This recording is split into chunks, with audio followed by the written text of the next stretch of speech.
Fuchka verse momo. আমি হলাম ফুচকা আর তুই কে? আরে তুই আমাকে চিনিস না, আমি হলাম সবার প্রিয় মোমো।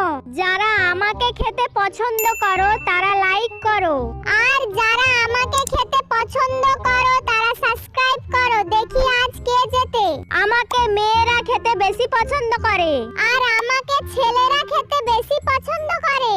বিয়ে বাড়িতে আমার স্টল না দিলে মণ্ডপ থেকে বর এবং বউ বিয়ে না করে চলে যায়। আর তোর? ভাই আমার এসব কিছুই হয় না। আমাকে বানানোর জন্য আটা ও তেঁতুলের প্রয়োজন, আর আমাকে বানানোর জন্য ময়দার প্রয়োজন। আমাকে টক জল ছাড়া